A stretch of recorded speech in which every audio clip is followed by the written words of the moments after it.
Il y a ce jour dans cette belle salle du Palais des Congrès beaucoup de personnalités.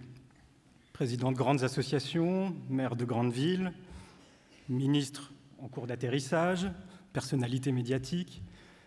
Mais ma première pensée, elle va avant tout aux besogneux du travail social. Et puis, avant de monter sur scène, je regardais les synonymes du mot besogneux et vous me demandez un petit peu le pouls du secteur. Et quand je regarde les définitions, on y voit appauvri, chétif, pauvre. Et je crois que c'est un petit peu ça, cette température que nous vivons aujourd'hui. Aussi, aujourd'hui, il serait quand même de bon ton que mon discours d'ouverture reste dans les usages attendus, d'autant que nous sommes filmés. Mais un bon discours, pour moi, réside avant tout dans le désir et le plaisir de partager, de dire ou de porter la voix de ceux qui n'en ont pas. Mon plaisir aujourd'hui est de vous partager, avant mon discours d'ouverture qui va suivre, une scénette qui a soutenu mon engagement professionnel il y a 30 ans déjà.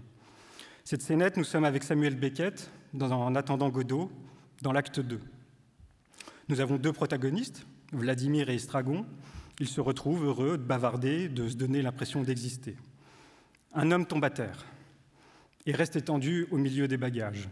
Ce monsieur, Pozo de son nom, appelle au secours. Vladimir et Estragon vont s'interroger sur l'opportunité de le secourir. Je vous livre le monologue de Vladimir. Ne perdons pas notre temps en vains discours. Faisons quelque chose pendant que l'occasion se présente. Ce n'est pas tous les jours qu'on a besoin de nous. Non pas, à vrai dire, qu'on ait précisément besoin de nous. D'autres feraient aussi bien l'affaire, sinon mieux. L'appel que nous venons d'entendre, c'est plutôt à l'humanité tout entière qu'il s'adresse. Mais à cet endroit, en ce moment, l'humanité, c'est nous, que ça nous plaise ou non.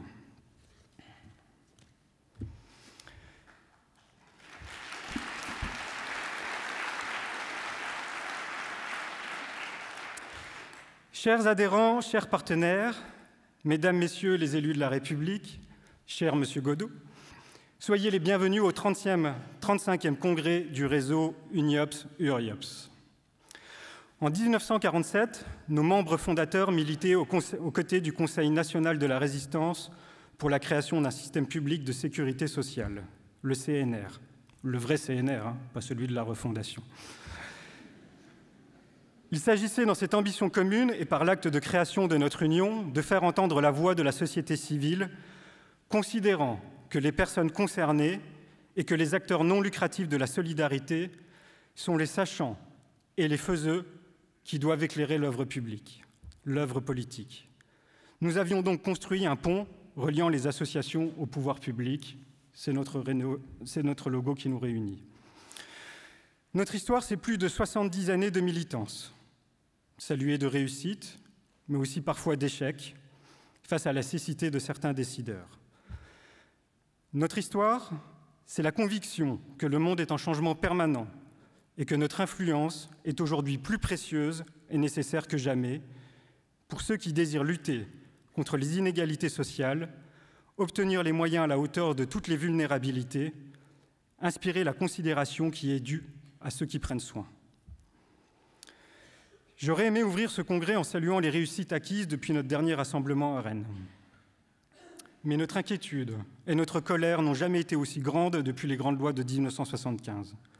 Le secteur des solidarités est à bout de souffle, sinistré par son attractivité en berne et étranglé financièrement par les pouvoirs publics, mettant ainsi en danger grave et imminent les personnes concernées. Nous sommes et resterons debout. Nous traverserons les tempêtes avec le vent de la solidarité et de l'espoir tirant nos cœurs et nos âmes. Nous sommes fiers, car notre mission est juste et que nous sommes ensemble pour la mener. Nous construisons des ponts, mais aussi des murs, pour tenir à distance les corsaires du privé lucratif, car l'œuvre de la solidarité ne peut en aucune mesure enrichir quelques personnes. Aujourd'hui, notre indignation est si profonde qu'elle redore le blason de nos associations.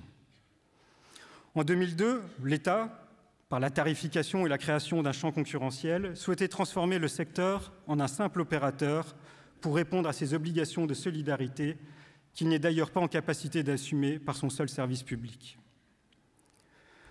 On entendait encore dernièrement les annonces de contrôle, comme si la maltraitance dites maintenant contraintes, ne résultait pas avant tout du manque de moyens. 1 milliard d'euros d'économies, avez-vous dit à Bercy? En réalité, l'essoufflement de ce modèle produit l'effet inverse. Nous n'attendrons pas Godot et nous ne serons le godillot de personne. Nous sommes et resterons debout, social et solidaires, car dans cette période de résistance, nos valeurs sont intouchables et sont à nouveau brandies avec fierté, ici, dans notre union, comme sur tout le territoire, par nos associations, mutualités et coopératives. Se retrouver ici et dans cette période est ainsi une volonté d'affirmation et de plaisir d'être ensemble. L'Uriops Auvergne-Rhône-Alpes est votre amphitryon. Je suis certain que ce congrès, comme la soirée au musée des Confluences, vous sera des plus agréables. En tout cas, je peux vous assurer que le vin sera bon ce soir, à l'image de notre région, et que le cadre artistique le sublimera. Rencontrer, apprendre et se faire plaisir sur le chemin d'une société plus inclusive et solidaire. Le congrès 2024 est maintenant ouvert et j'en remercie ces artisans de l'ombre, ces intervenants et vous tous pour la part que vous prenez au combat qui est le nôtre.